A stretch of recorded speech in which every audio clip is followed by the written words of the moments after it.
Assalamualaikum warahmatullahi wabarakatuh.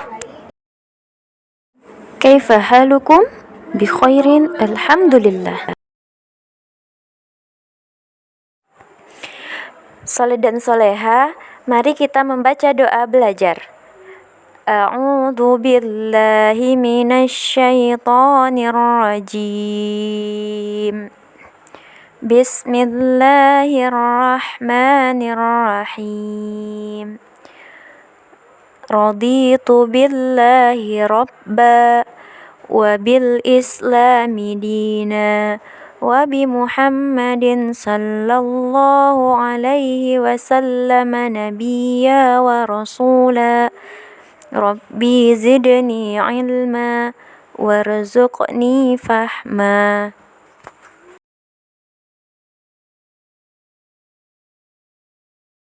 Soleh dan soleha, pada video kali ini pelajaran fikih kita adalah tentang syarat-syarat sahudu.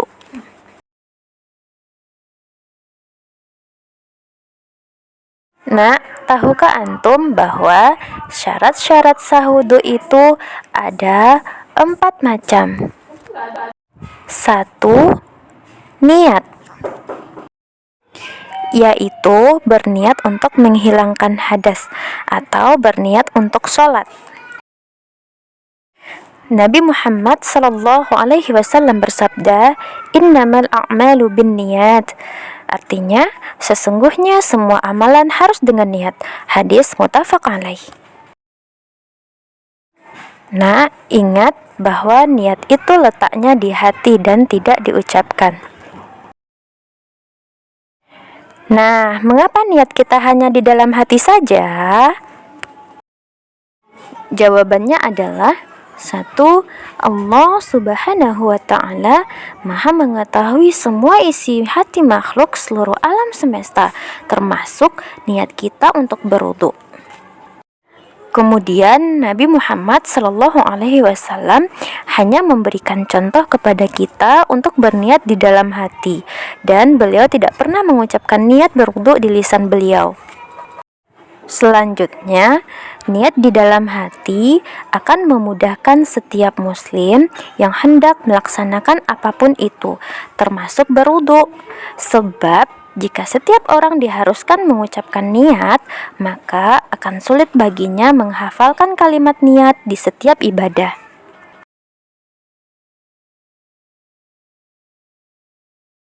Lalu, apakah niat kita saat akan berwudu?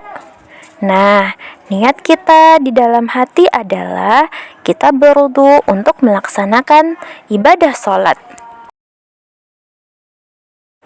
Soleha, silakan tulis jawaban dari soal berikut di buku latihan antum ya. 2. Menggunakan air yang suci. Mengapa kita dilarang menggunakan air najis saat berwudu? Nah, jawabannya adalah 1. Allah subhanahu wa ta'ala memerintahkan kita untuk menjauhi segala hal yang najis, dan kita dilarang menggunakannya untuk keperluan apapun, termasuk untuk berwudu. 2. Air najis tidak dapat mensucikan hadas dan tidak sah digunakan untuk berwudu.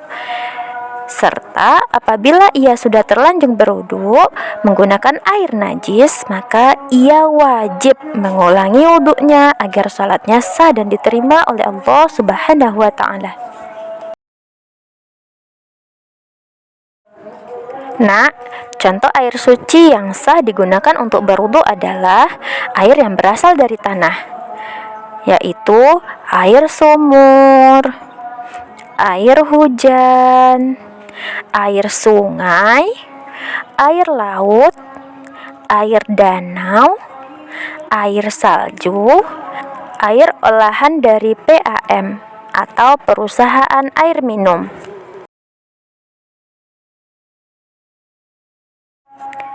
3. Meratakan air ke seluruh anggota wudu. Rasulullah Shallallahu alaihi wasallam bersabda, "Wailul lil aqabi minan nar, asbighul wudu'a." Artinya, celaka berupa siksa neraka bagi tumit-tumit yang tidak terkena air wudu, sempurnakanlah wudhu. Hadis riwayat Ahmad. Saleh dan soleha, sabda Nabi Shallallahu Alaihi Wasallam ini benar-benar menjadi ancaman bagi yang melalaikan ibadah wudhu, seperti tidak sempurna dalam membasuh anggota-anggota wudhunya. Maka ini harus menjadi motivasi bagi kita semua untuk menyempurnakan wudhu dengan cara meratakan basuhan pada semua anggota-anggota wudhu dan tidak hanya meratakan tumit-tumitnya saja.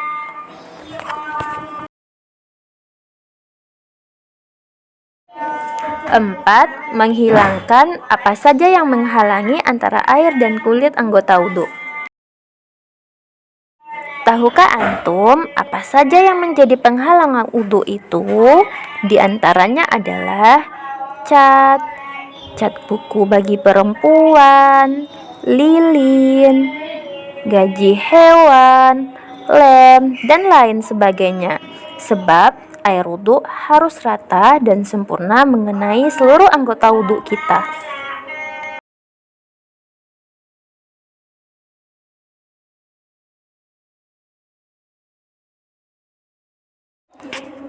Apabila syarat-syarat wudhu tidak dilakukan.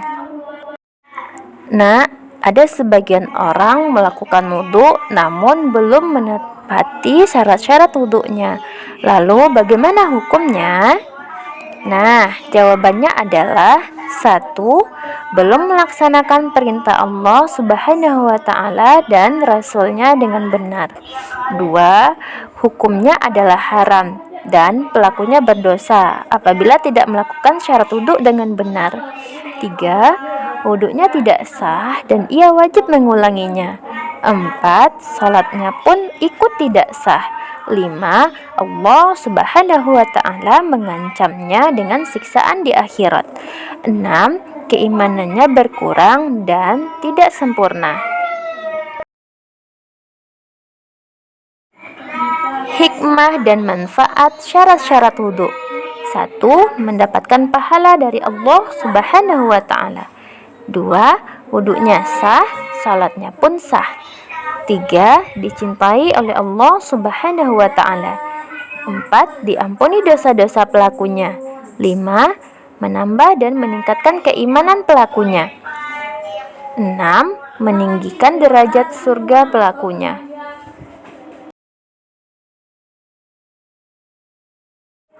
Sikapku, setiap kali akan berwudhu, aku akan memperhatikan syarat-syarat wudhu agar ibadah wudhuku diterima oleh Allah Subhanahu wa Ta'ala. Hebat!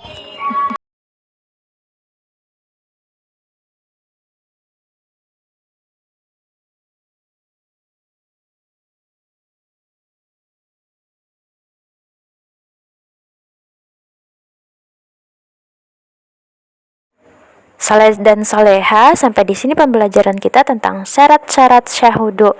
Nah, silakan antum kerjakan soal-soal yang sudah ustazah cantumkan pada video ini, kemudian antum tulis di buku latihan dirosah ya nak.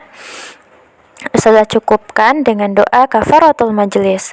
Subhanakallahumma wa bihamdika asyhadu an la ilaha illa anta astaghfiruka wa atubu ilaik. Ustazah akhiri, assalamualaikum warahmatullahi wabarakatuh. Assalamualaikum warahmatullahi wabarakatuh.